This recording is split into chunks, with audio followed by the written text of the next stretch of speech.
You ask Tiger to solve. This deals with linear equations with one unknown. The final result is x equals -10/7. Let's solve it step by step. Group all constants on the right side of the equation.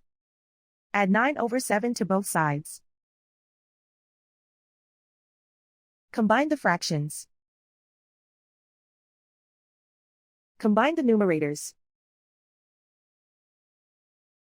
Reduce the zero numerator. Simplify the arithmetic.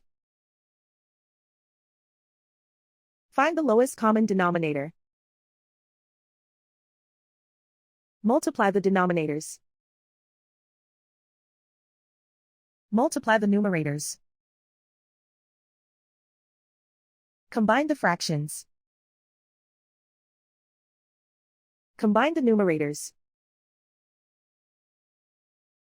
Isolate the x.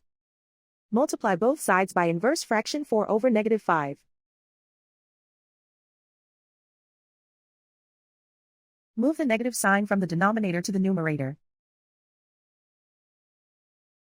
Group like terms.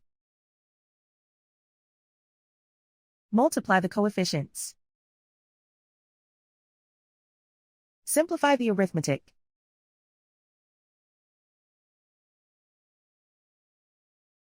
Move the negative sign from the denominator to the numerator. Multiply the fractions. Simplify the arithmetic. And so the final result is x equals -10/7.